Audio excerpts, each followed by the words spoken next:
Hey guys, Just Stone back here again with another video, and yeah, I'm back here again at the Emirates Stadium.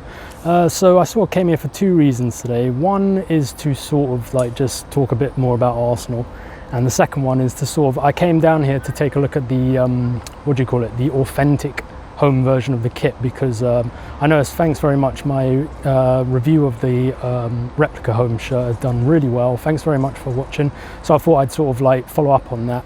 Obviously I couldn't film inside the Armoury store. I was sort of sneaky to get a few pictures in. So basic things I quickly noticed. So the material sort of seems the same, but the design on the actual body of the shirt is more like squares, or how do you call it? You know, like, yeah, let's say squares rather than like honeycomb sort of pattern that you saw on the replica shirt. And as well as that, someone had told me that the Adidas stripes on the sleeves were like sort of printed on, like you get with the Fly Emirates and things like that. And I was a bit surprised that, I don't know, it sounds a bit dodgy. So that's one of the main reasons I came down here, to have a look at that. And to be honest, everything on that shirt is pretty much printed on. The stripes are printed on, the badge is sort of printed on, but it looks a bit more professional. And obviously paying £100 for an authentic shirt, you'd expect it to be a bit more uniform. So the badge is like very, very precise, perfect, pretty much like the one in the background, let's say. And yeah, so that's sort of printed on with a bit of 3D pop in it, and even the Adidas logo is printed on the side as well.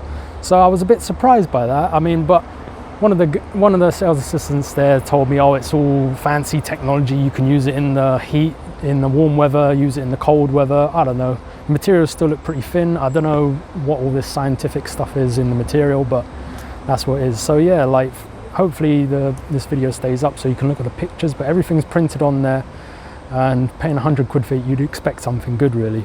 But anyway, just to quickly go on to like the state of Arsenal. So it's a Friday. As we know, transfer business doesn't usually happen over the weekend, and it came out today.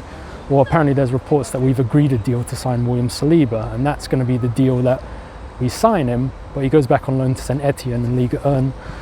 So we don't actually get him here at Arsenal at the Emirates Stadium until next season. So that'll be the 2020-21 season.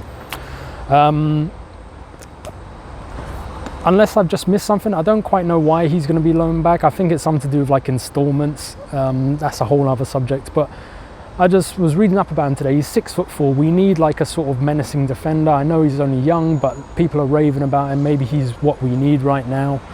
And I just don't get it. So to move on to why I don't understand why he's like being brought in now, if it's to do with installments and everything. It's just, Josh Kroenke came out the other day in response to the whole thing about Arsenal fans being upset and, you know, show us that you care, all that sort of thing. And he told the Arsenal fans to be excited, and we're working on signing very expensive players. Now, I'm just not going to get excited about that. I don't think any Arsenal fans, honestly, are going to get excited about that until something actually happens. And the expensive signings, I mean, the first one that comes to mind is Wilfried Zaha, but like I said before, I think we need defenders more than like attacking players at the moment. Attack-wise, we're quite good. Defence is a shambles. That's what we need to improve on the most. And with about, 2 to 3 weeks until the season starts now, and that's when the transfer window closes, I just don't know. You know, the owners, let's say, or the owner's son is trying to reassure us, you know, stay behind the club and that, but they're not really they're still not showing any initiative. I know they're on tour and everything, but if this Saliba deal has been announced, you know, not officially on the Arsenal site, but places like Sky Sports News are reporting it, if they can still do deals, why aren't they doing other deals? You know, show us something, get us on side, make us believe. And I don't know. And one other thing I just want to clarify, if we're not going to bring in players, start using the youth here. Eddie Nketiah had a very good game the other night, I believe. I didn't see the game, but he scored right in the last minute. I'd say give him a go. Like back in the day, like over 10 years ago or so, there was all that talk about Carlos Vela. He was supposed to be a wonder kid, everything like that. I was really excited to see him play, but of course, due to work permits and things like that, he kept getting loaned out before he finally played for Arsenal.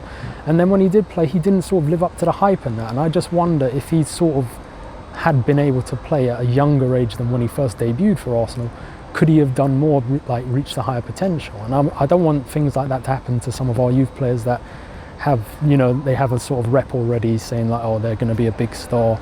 Get them playing while they're hungry and young and they're in good form at the moment, especially with Eddie Nketiah, like with Danny Welbeck gone.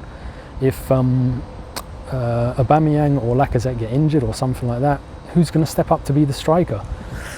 So yeah, I just want to say, like, you know, Josh Kroenke, the owner's son, says he represents his father, he represents the company who owns Arsenal, and he's telling us to get excited. But you know, actions speak louder than words, I think, especially right now.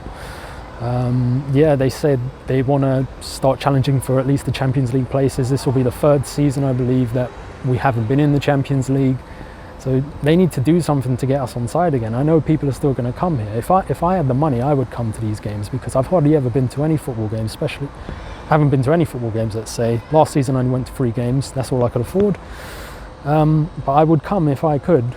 But yeah, you know, the fans that just have the chance to come to games, they're going to come to the games, and they're still going to fill the pockets of the owners and that. But they need to show us something. They need to get us back on side. So anyway, guys, I'm going to leave that there. I hope this video has sort of helped a bit if you want to get the authentic kit or an insight. The away kit looks nice. There is an authentic version of the away kit as well, even though I think when I checked the website it wasn't listed on there, but there is one. Yeah, and that's my thoughts on Arsenal at the moment. So anyway, guys, thanks very much again for watching my review on the replica home shirt the other week. Please like, share, subscribe and all that, and I'll see you in the next video. Take care. Come on, Arsenal.